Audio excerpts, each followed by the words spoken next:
Hey, welcome into another episode of the Fat Guy Podcast. I am the Fat Guy. Most people just call me Brett. Thanks for tuning in today. It's been a very, very long time since I did an episode of the podcast. I've always been a very open person. I love sharing the highs. I'm one of those people that is not scared to share the lows. So I just made a post on my Facebook page, my personal page, as well as my Fat Guy Podcast page, and I encourage you to follow me because I post a lot more often, and you can see more daily progress, and you can keep up to date on what's happening with me on a more frequent basis if you'd like to follow and encourage or even join me. I love it when people join me on the challenges and trying to accomplish life goals. Fat Guy Podcast is the name. Facebook and Instagram, I would say, is what I post the most on. And but I have a Twitter account as well. But any of those, Fat Guy Podcast, follow me on there. And then, of course, make sure you're subscribed to the podcast here because the updates are going to be coming. They're going to be fast. They're going to be furious. They're going to be helpful. They're going to be informative. And I hope, more than anything, that they're inspiring.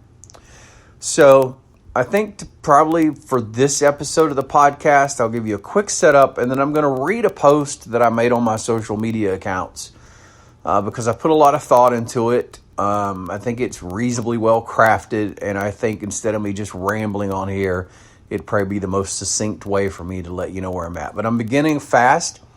As I'm recording this, I'm on day one of what I'm calling a 7-day fast, but I'm in no way limiting myself to 7 days. If I hit 7 and I feel okay, I'm going to shoot for 10 or 14. And if I make it to 14 and I feel okay and I think I can do it, I'm going to shoot for 21. And I'm just going to, I'm not setting a max. I'm not going to limit myself, but I'm definitely shooting for the 7 and we'll go from there. My inspiration for setting a goal and then being open to changing it and extending it came from a guy who I encourage you to follow on YouTube. The Fasting Fat Man. That guy is amazing. He fasted 150 days. And he documented it very well on YouTube. He's a super nice guy. He's very inspiring. He started out at over 500, and I just watched an episode day before yesterday, and he's below the threes now. I think he's at like 295 or something now, which is just incredible when you think about it. So my plan is fasting. I want to do a lot of fasting. I want to fast for many days. And when I stop fasting and I eat to recover, I want to make it one really good meal if possible. Maybe it'll be 2 or 3 because I probably want to eat something like maybe bone broth or something and let that kick in for a few hours and get the digestive juices flowing before I go back in and eat. And then I'm going to try to eat, and it's going to be a healthy, nutritious keto meal, and then I hope to jump right back into another cycle of fasting. So there will be that's in my head now. Look, all this is subject to change. You kind of have to go with your body. You can fight your body a lot because a lot of it's just weakness and insecurity and hold my hand crybabyishness that we all have. And then sometimes you hit a wall that's real. It is a real physical impediment to your health and success. And when you hit those walls, you need to listen. So I'm going to try to keep an attuned ear out for that. But my goal is to, if I do have to stop a fast, I'm going to try to refeed in a healthy way. I'm going to try to make sure that I don't, do too much too fast, but also get into it, get some food, and then jump right back into another fast. I hope to knock a minimum of 100 pounds out this year. We're coming up at the end of July now, and so I only have till the end of December to make that happen. And, of course, there's so many holidays in there. It'll be challenging. But I promised my doctor at the beginning of this year, I had the flu, and I saw him, and I'm like, yes, I've gained so much weight. And I'll get into that in just a second, details about that. But I said, I promise you I'm going to lose 100 pounds before this year is over. And then a lot of things happened that we'll talk about that has prevented me from success this year. No excuses, but we'll get into that. So that's the plan. I invite you to join me for sure. Share the podcast. You may help other people. That would be awesome. And with that being said, I will just read what I posted on my social media. I'm reading from my Fat Guy Podcast Facebook page. In 2013, I began my serious weight loss journey. I was 410 pounds and I could barely move. My mom had stage 3 ovarian cancer and only me to take care of her. I remember our first visit to UAB. She'd been juice fasting for 7 days because at that point, all we really knew from our research was that fasting and lots of vitamins and nutrients from greens could help cancer. So she did it like a boss. This is how my mom was. So there we are at UAB, walking around that huge campus, and my mom is just kicking my butt. I have to keep stopping to breathe. Meanwhile, she was slowing down to take care of me. I was humiliated, embarrassed, and felt like a failure as a son and as a human being. My mom was probably the only thing that could have changed me, and she did. I knew her cancer journey would be hard. I knew at some point she would be relying on me solely to help her, to cook for her, help her get up and down, stay up long days and nights with her. She needed me, and I'd be damned if I wouldn't step up and be the son she deserved. Over the next 8 months, I lost 60 pounds. I felt better than ever, and I was able to be there for her. It felt great. Although at that time, she was able to do for herself mostly, except for the week to 2 weeks following chemo when she'd be really weak. But I wanted more. I wanted to be the best I could be, so I started walking more and more. Then to my surprise, I was jogging. Actually jogging. I was euphoric about it. Too euphoric, I'm afraid. A 340-pound man probably shouldn't be jogging. Somehow that pounding either caused or exacerbated an already existing inguinal hernia. The pain was debilitating. I had no idea what was going on, but I couldn't walk, much less jog. I felt like my testicles were attached to my lungs by some kind of bungee cord, and they were fighting each other, pulling back and forth in the world's most painful version of tug-of-war. It was pain that I can barely even describe to you. Luckily, this was at a time where my mom was doing her best, and she rarely needed me for anything. I was in so much pain and misery, I just sat in a recliner 90% of the time. I'd been to a doctor a couple of times. I finally got referred to another doctor, and it was 5 months before I got a diagnosis of what was going on. Up until then, I feared cancer or something horrible was happened. I just thought the worst. And in that 5 months of sitting in a recliner, I gained every single pound back. Exactly. I was back at 410 pounds, exactly where I started. I was terrified of hernia surgery. One, because when you're that obese, the risk of surgery are 3 times that of a healthy weight person. And secondly, because all the horror stories I'd read about mesh in my researching the hernia. So I studied as much as I could about inguinal hernias. I learned a few exercises that might help, some coping techniques for the pain, and how to avoid bad flare-ups. I put all that into action, and soon I was functional, almost 100%, and I began my weight loss battle again. I lost down from 410 to 320 pounds. I felt amazing again. I didn't do any exercise. I just ate a whole food, plant-based vegan diet. This rocked on for a while, and my mom got hospitalized. It was in December. It was a 3-week hospitalization. She had a perforated bowel. It was very serious. I never left her room. I was there every day and every night for 3 weeks. She nearly died. They said she only had about a 15% chance of surviving. I wasn't going anywhere. I wasn't leaving. Have you ever tried to eat a whole food vegan diet in a hospital? Good luck with that. After a few days of futility and trying, I just gave in and asked for a guest tray to be delivered to the room for breakfast, lunch, and dinner.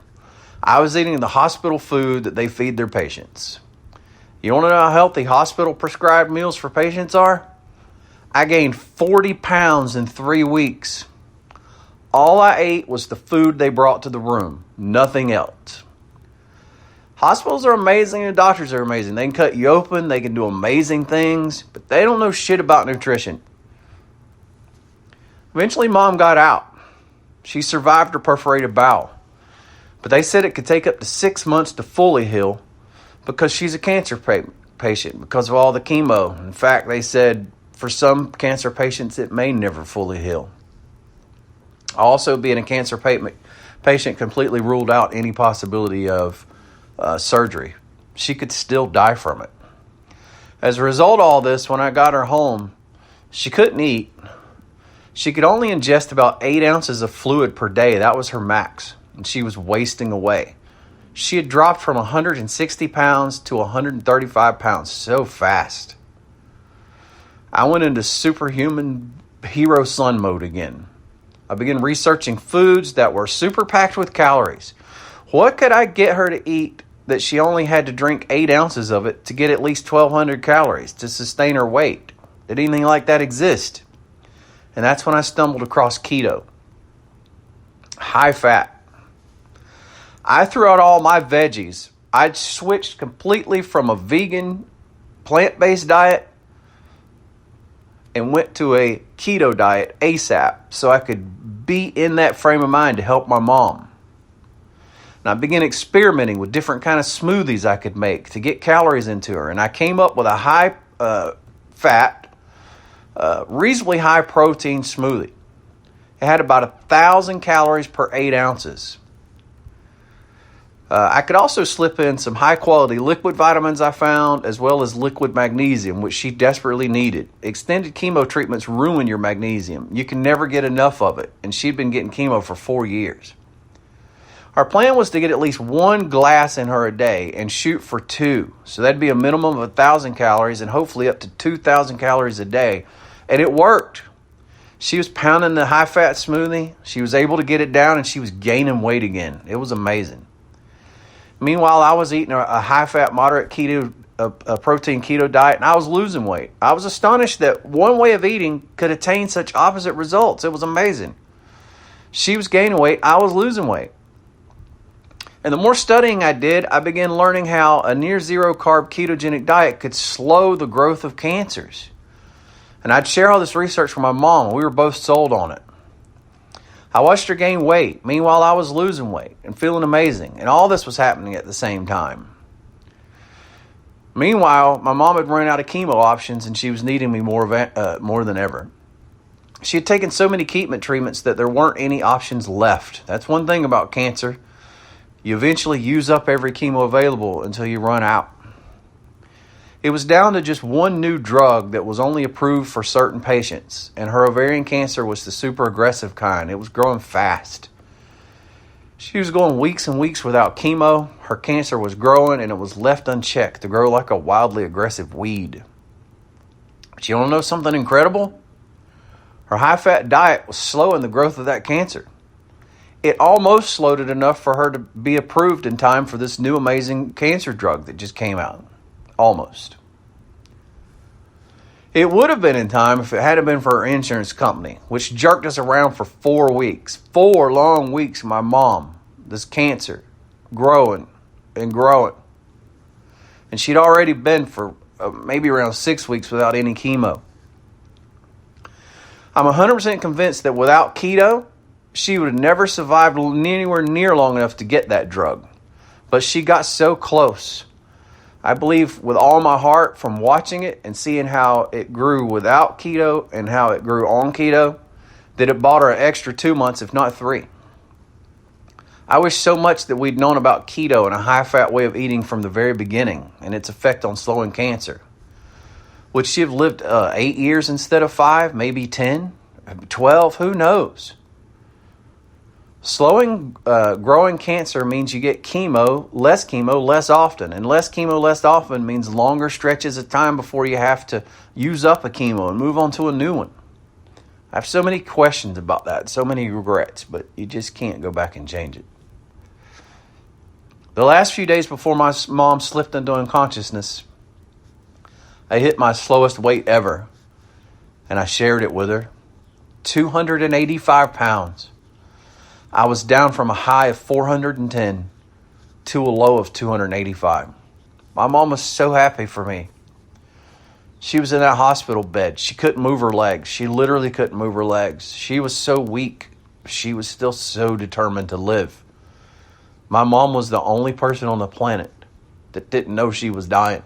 Nothing would convince her of that. She was so happy for me and so excited about my future, where I'd be able to inspire and help others lose weight and get healthy. In fact, our very last conversation was mostly about that very thing. I recorded it. I've listened to it 1,000 times. Then she was gone. And then the life-halting, mind-numbing, ambition-killing, indescribable grief descended upon me. It was relentless, never-ending. Sometimes I could rise above it for a week or maybe 2 at a time max, but then it would just beat me back down. Weeks turned into months, and months turned into years. I'd lie in bed for 6 weeks at a time, just getting up to go to the bathroom or to go to the store and buy bags of donuts and chocolate milk. And I'd sleep for 4 hours, wake up for 4 hours and eat donuts, go back to sleep, wash, rinse, repeat, over and over. Finally, leading up to January 2019, I finally hit a new place mentally. I felt like I had fought a lot of my demons and I'd won. And I felt ready to conquer my weight again, ready to try to live my best life again, a life that my mom would be proud of and respect. And I was ready to blow 2019 wide open. And then the worst flu I've ever had in my over 40 years of living came. 9 weeks I was in bed. 3 rounds of ever-increasing strengths of antibiotics. Eating, sleeping, gaining weight. That was my life. Finally, I did get better. I was starting to get healthy, fired up about that. Back on keto, ready to lose weight, ready to get better. 2 weeks later, the flu came back. It was so bad. I never experienced flu like this in my life. 4 more weeks in bed. Another round of antibiotics. Sleeping. Eating. That was it. 2019 was flying by and I'd spent most of it in bed. Just like 2018. Not from depression and grief this time, but just from being sick. Can I ever catch a break, I wondered. When is this ever going to end? But I finally got back on track. I was starting to eat keto again, starting to lose a little weight again. I was feeling mentally strong, and I felt like I was ready to conquer the world again. Then a badly broken foot. 6 weeks spent in bed again. I had food delivered. I could barely make it to hobble to the door to get the food delivery. I come up with a system where I could drag it all back and stack it up on my bed beside me where I didn't have to get up often, and I just ate and laid in bed. Eating, sleeping, hurting. Wash, rinse, repeat. New day, same routine. Finally, I got out of my cast and my soft cast, and I was able to hobble to the scale, and I climbed onto the scale, and it was so deflating. 387 pounds. And here we are today. Inspired by the fasting fat man on YouTube who fasted for 150 days straight and went from over 500 pounds to under 300 pounds. Inspired by a man named Angus Barbieri who fasted for 384 days straight, going from over 400 pounds to down under 200 pounds, and he was never fat again after that. Motivated by David Goggins, who completed Navy SEAL training with broken legs and ran a 100-mile marathon with 2 broken feet. His book, Can't Hurt Me, by the way, is amazing. It will change your life. I highly encourage you, if you think about getting this book, get the audio version on Audible. Because not only do you hear the book, in between chapters, he and the guy who reads the book do a podcast version, and they add even more stories and more things that it's just so inspiring. Can't Hurt Me. You can get it on Audible or wherever books are sold. I highly recommend it. I've just been incredibly inspired by all that. And even though my foot is jacked up and it's scary, it seems like the medical professionals don't care. I had to fight to even get a doctor to see me for a second opinion. My original foot doctor said my foot is fine. I just need to walk on it. Meanwhile, I'm at 10 weeks now, and it still hurts like hell. It swells up like a balloon when I walk on it. If I take a shower, it turns purple. It's just very scary. Regardless of all that, it's time. I'm putting this out in the public for everybody, and I'm going to share win, lose, or fail, whatever. Follow me, encourage me if you can, join me if you'd like. Just please, no discouragement. It's time to get to living somehow, some way. It's time to get to it. And for all those people that say, oh my God, fasting is scary, you're going to starve. Well, first of all, fasting isn't starving. Those are two completely different things. And secondly, I'll just be completely honest with you. I'm not sure that dying would be much different than the existence that I have now. So here we go. Fasting day 1. My starting weight at the beginning of my journey was 410. I hit a low of 285. Currently today, I'm at 385. Let's do this. Subscribe to the podcast. We're on Apple Podcast. You can also follow me on the various social media. Fat Guy Podcast. I appreciate your comments. I appreciate your encouragement. I'll probably share daily on social media, and I'll probably share weekly or so via the podcast. Thanks so much for listening. I appreciate you guys so much. We'll talk to you next time.